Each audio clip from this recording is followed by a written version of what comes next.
Toronto Community Hepatitis C program provides access to hepatitis C treatment to people who are homeless or underhoused, use substances, or are otherwise stigmatized in the mainstream healthcare system.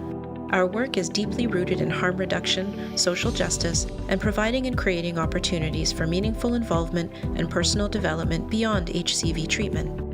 Our program employs a team of community support workers who came into the program as clients and group participants, attended and graduated from the peer training program, and underwent formal hiring process.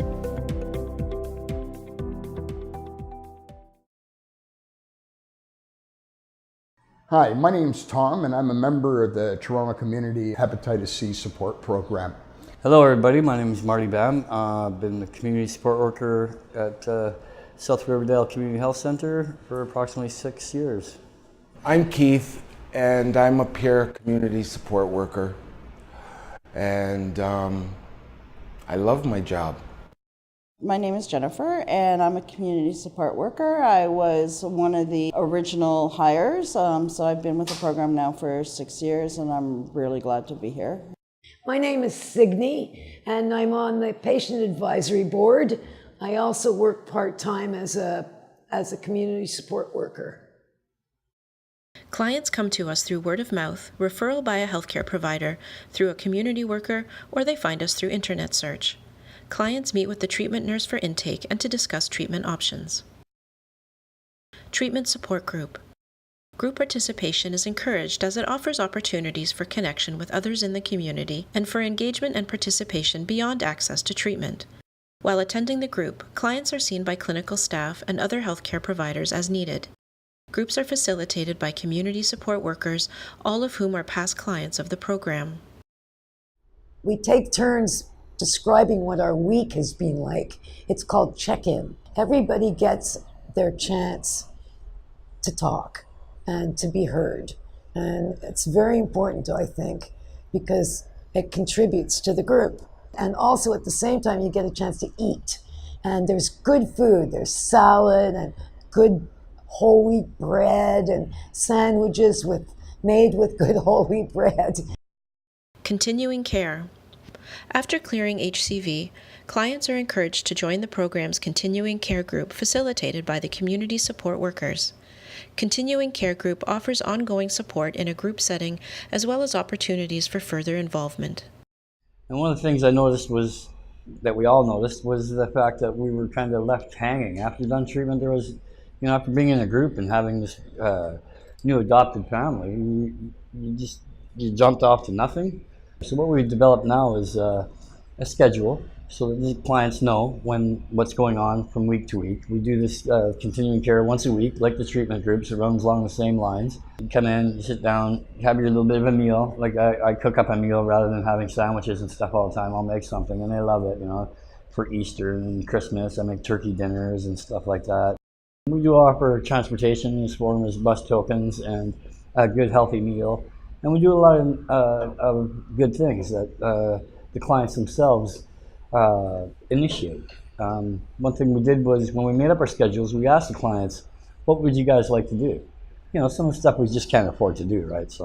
But some of the things we do is art projects. We do a lot of art projects. We do a lot of goal setting, yoga, mindfulness. The list goes on and on. We have barbecues in the summertime, all kinds of different outings. Patient Advisory Board. The program's Patient Advisory Board, or PAB, ensures the meaningful participation of people living with HCV in the development, implementation, and evaluation of the program. You self-select to want to be on the Patient Advisory Board. Your group members either vote you in or they don't. You meet once a month. You get paid an honorarium.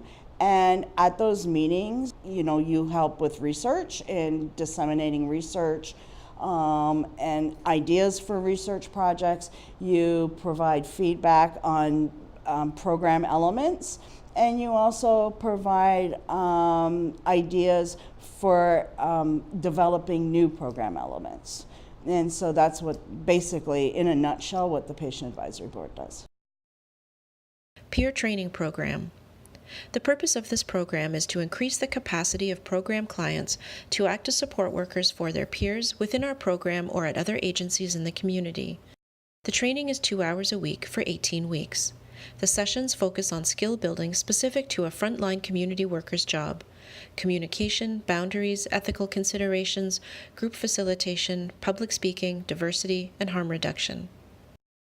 I took the peer training course, which more than my master's degree, I was more proud of this peer support training course and finishing it. I was one of them students that came right on the brink of late. You know, I was one of those guys, but I graduated though. And graduating that peer class was really important to me because through all my struggles and everything, nobody gave up on me. So they expected us to write letters to why we wanted to go, what we would accomplish. So that's basically how you get into peer training. I applied for a job after that. I got hired. And now that I am in peer training as a facilitator and not a client, it's we look over all the applications, and it's a grueling process because we want everybody to be allowed to do it. We don't want to say no, but there's only 13 spots. And if we've got 30 people applying,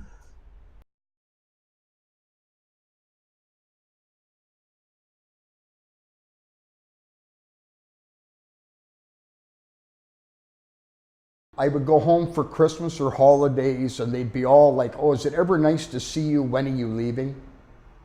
All in the same sentence. It would be like I haven't even come in the door and I'm already being asked to leave.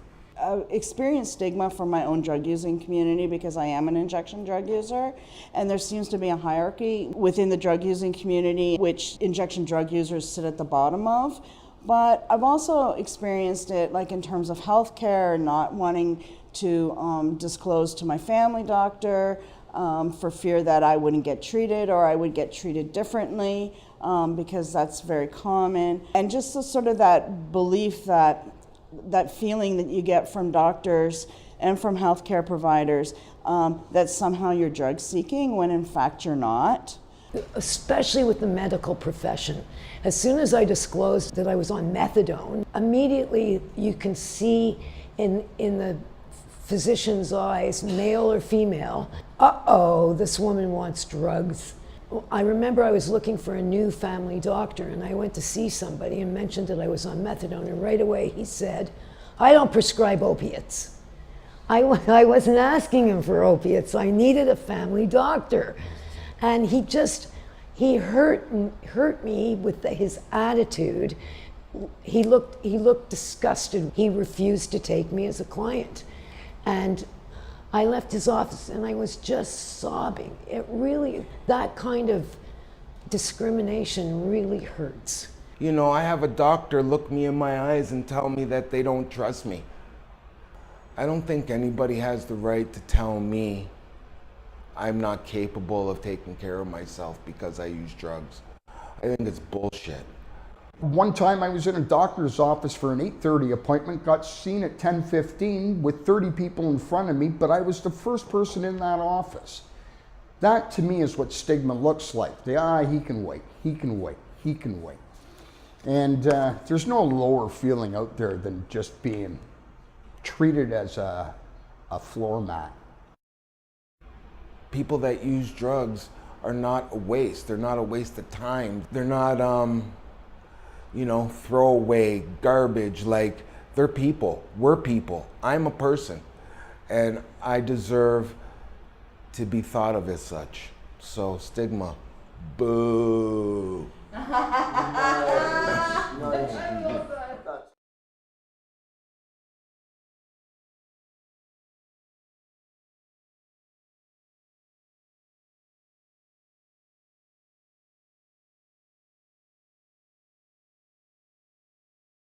My life was a mess.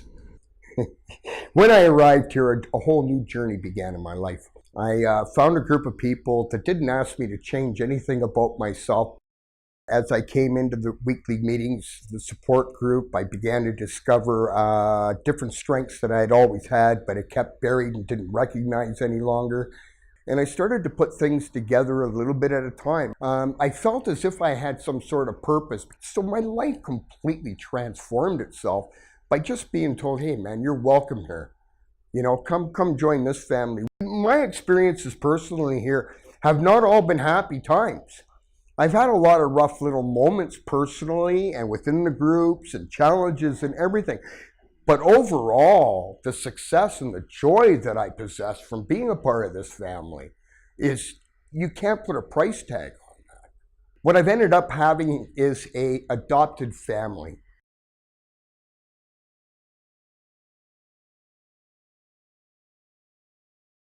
I could never understand why I was considered such a monster, because I was an intravenous drug user, and I never found a niche where I felt at home.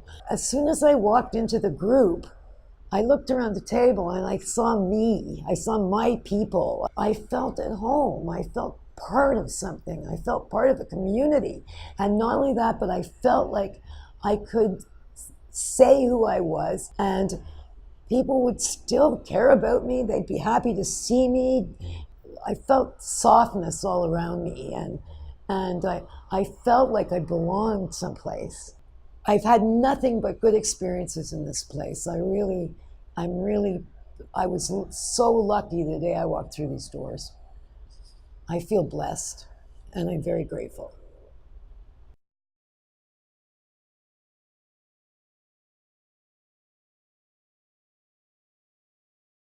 I was really distrustful of like everybody and everything.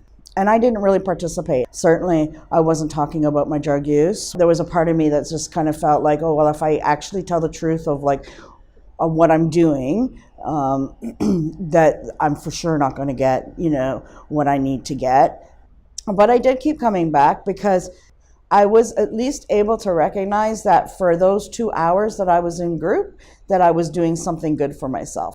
Little by little, I started getting involved. You know, I'd let little pieces of myself out, you know, just to like gauge the room and gauge the facilitators, and, you know, not really trusting that this was a good fit, but hoping that it was. Like when you come to the program, you're broken, you know, you're met at the door, everybody's welcoming, everybody's accepting and non-judgmental. They're all building blocks to building a better me, really, you know, seeing other people's point of view of you, like, and people saying, no, you know, you may be down on yourself, but I see it in a totally different way. Like you're a good person, you're smart, you're this, you're that. Those are things that you've stopped believing in about yourself. And then little by little, you go like, oh, well, maybe they're right, and maybe I'm wrong. Like, and so just helping to like reframe or refine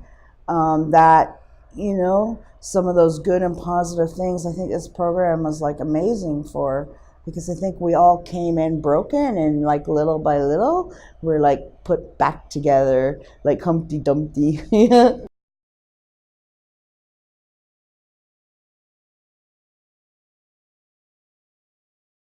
I came in, I was pretty distraught, moody, generally all around angry. You know, I knew I wanted to get put back together when I found out that I had hepatitis C. And it was really depressing, but I hung in. That was the great part of the groups. I found that, you know, the camaraderie of other soldiers with me on the same fight, right? And, you know, the fact that other people were going through what I was going through, I had people to talk to. You know, certain people kept saying, hang in there. And I kept coming back every week. And it was really comforting to know that people were going through the same shit that I was going through. When my treatment first failed, I went to an aftercare group. And, you know, I met more people there. So I was really involved by this time. My supports were phenomenal. Everybody was in my corner. If you would have knew me when I first came in, you would say two different people. I'll put it to you like that. I was fucking mean, rude, you know, always tired, you know. I'm talking about like I learned my routines through group. Like, you know, I had to start off right from the beginning, like doing laundry every week, cooking meals for myself, like all that. Like big turnaround, big turnaround. Like I'm so proud of myself.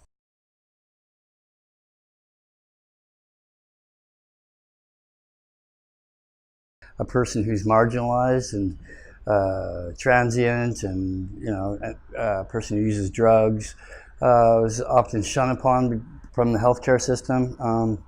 I went through several different provinces, several different healthcare facilities. Each time was refused treatment due to my addiction.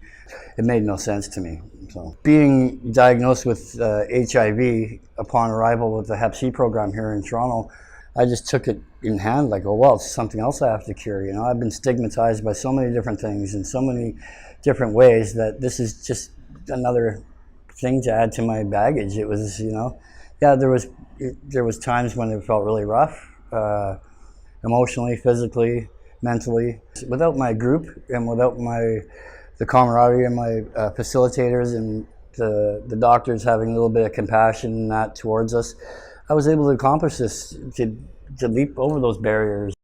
But I managed to steer through it all, and I managed to accomplish what I needed to accomplish, given the chance.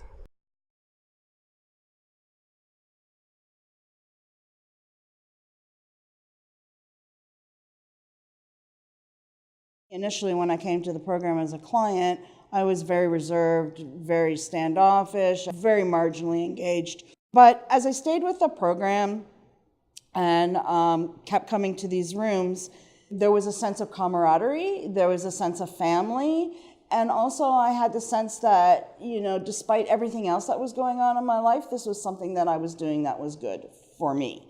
So there was the opportunity to be on the patient advisory board. There was the opportunity to do the peer training. Then there was the opportunity to hire for, to get hired for a community support worker position.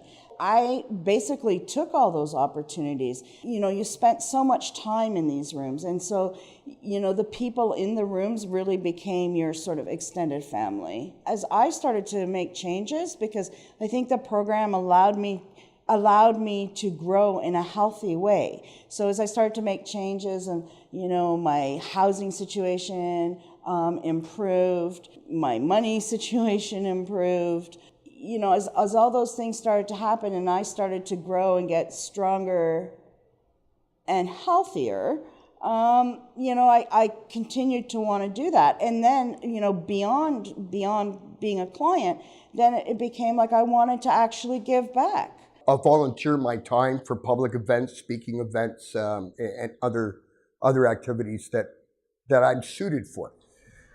There was something here that was wonderful in this community, and I felt it as soon as I walked in the door, and I wanted so badly to be a part of it. I could see people who had come before me and were doing really good things. They were becoming part of the community. They were becoming part of a family. They were helping organize the community and run the community. And because this community is bottom up, it comes from the user of the community, the user of the service on up, instead of coming from the directors and down. Because of that, I really wanted to be a part of this. Also, I felt like maybe I could be useful here, help people come up along a smoother road than the one I took. I stayed involved mainly for the reason of watching the metamorphosis, as you can say, of clients, from being a piece of garbage, as my other colleague said, to something that you know, they don't feel like they're a piece of garbage. They feel like they're, you know, contributing to society. My journey, my evolution, began with seeking treatment for HepC, but it didn't stay there very long. I sort of waded through so much more of what, I don't know, precious cargo that I had packed away and dealt with all that. And I was so successful, I equated that with the delivery of service I received here, and I didn't want to let that go. So I stayed on, and it was a very good thing I did. I ended up doing 2 terms on the PAB. I did the community support workers training, and I graduated there. I've been involved in many projects along the way, and it's just been a wonderful lived experience all the way around, and I wouldn't trade that away for anything. Like one of my good friends, she told me, you know, Keith, you'd be good at this work. And you know, this came at a time where I really didn't have a lot of self-confidence, really. You know, I was like, you know, just starting to come back to life, right? And I valued what she had to say, and she was like, stay connected, you know, hang around. You know, we got the peer training coming up, and you know, you never know what can happen. And I did, I stayed connected, and I'm glad I did.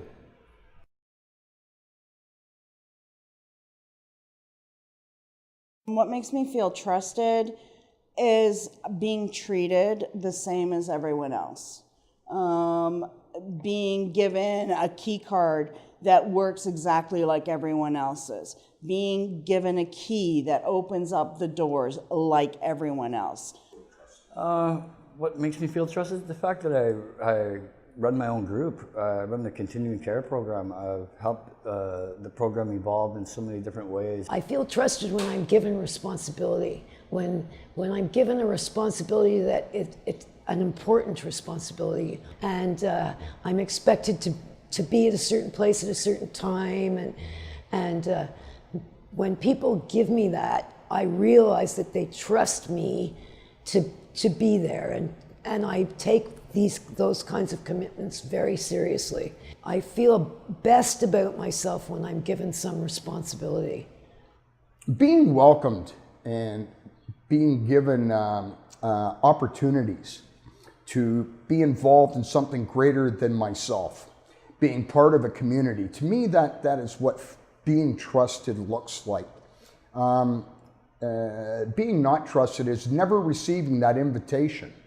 I was at work and my boss came up to me and she was like, you know, I'm going away and I'm gonna be gone for 3 weeks. I was like, yeah, okay, have a good time and hope you have fun. And she was like, but I need you to take care of the money. And I was like, yeah, okay. What's all that entail? And she was like, here's $2,000. Make sure they all get their tokens and their money when they come to group. And I was like, wow, she really trusts me, you know? And it was a good feeling, but I was like, fuck, doesn't she know that I'm a crackhead? To get that trust given to me, I felt great. It was treasured. It was something that I always wanted, but people never really gave to me. So to get it, it was everything.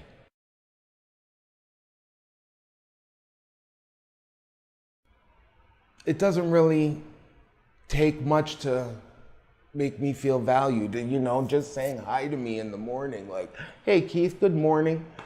And me saying that back to somebody is just, that's good enough for me, you know? I think value and trust and camaraderie and all that just goes hand in hand. So for me, trust and values actually is very intertwined.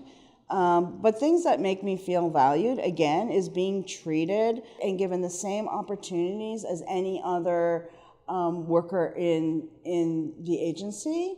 I feel like a valued member when I can live up to my expectations, the expectations that others put on me and the expectations that I put on myself. What makes me feel valued? Seeing a change in my clients, going from where they were then, the beginning of the program, to where they are now at the end of the program. When they utilize people with lived experience, they always pay, which, you know, says a lot about like how they value us, right? Like they, you know, it's not just a token position. Like we value your time, and they express that through paying honoraria, which I think is really important. And what makes me feel valued? Well, there was a time in my life where when you saw me coming, you made yourself disappear. And that didn't really value me at all. And I might be, you know, and now today people smile and their eyes light up and they're all like eager to have a moment with me. One of the most beautiful aspects of everything we do is how we embrace those that we have lost during their struggle in health or in any way. We celebrate their lives. We remain connected. We deal with this openly and with compassion. And to me, that's a promise in life that not everybody gets. We seem to bring that forward here. And that's a commitment that they're not providing me with just HepC treatment. They're providing me with a connection that will take me right to the end of my days. And that is a great comfort in a lot of ways. It's like, no matter what happens to me, I'm not going to be alone.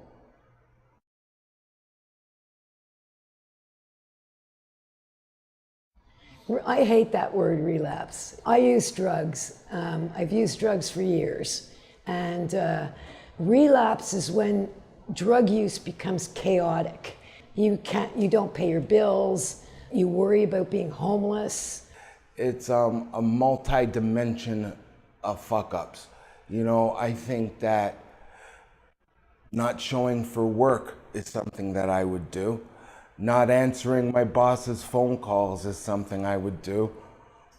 Hiding in my bedroom when people knock on my door is something I would do.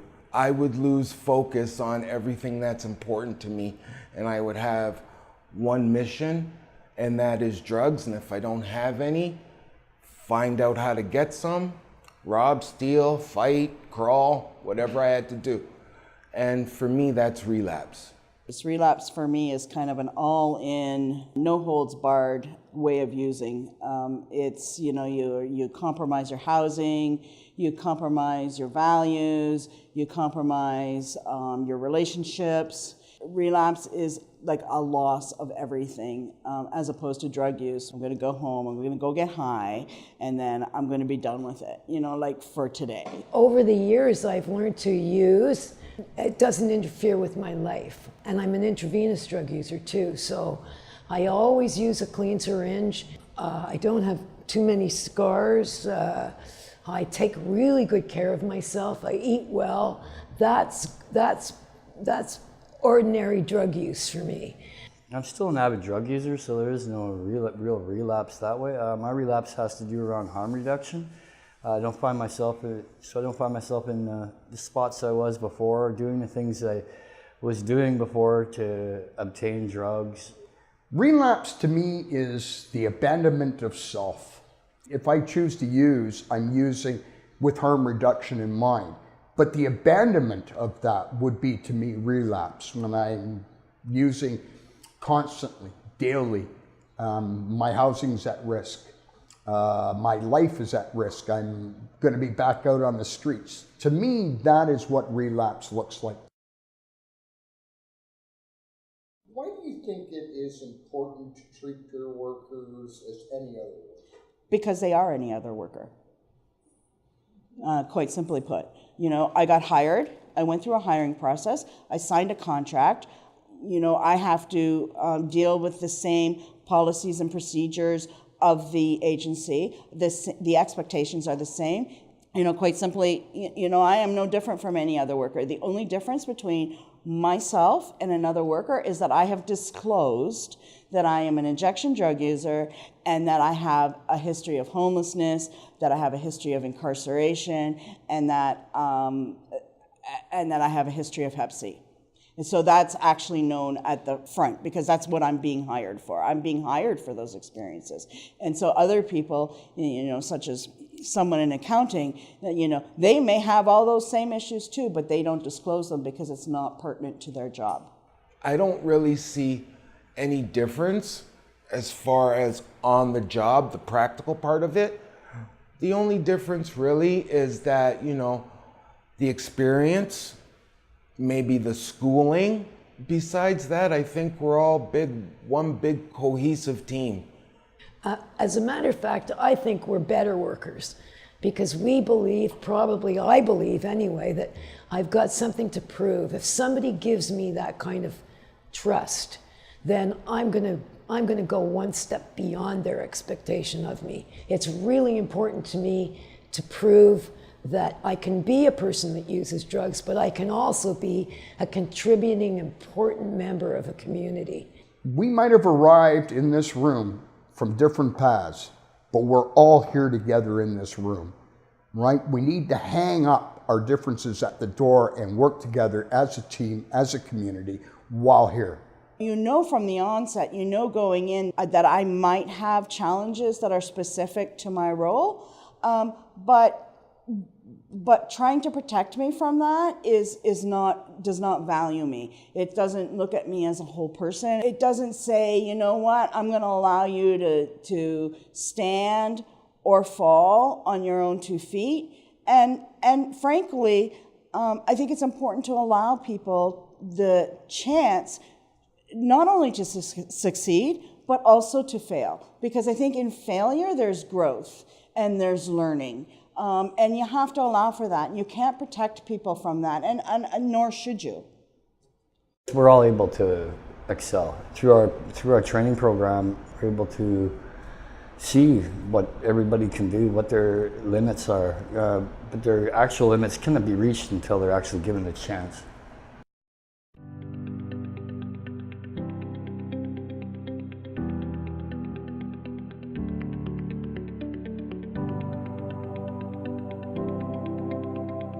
Support us, don't patronize us. Focus on what we can do and teach us what we can't. See us, respect us. Don't moralize us, normalize us. Trust us until we give you a reason not to. Give me an opportunity for growth and advancement. Don't allow your fears and prejudices to stereotype us. The only failure is in not trying. We can all grow together from our mistakes. See us, respect us.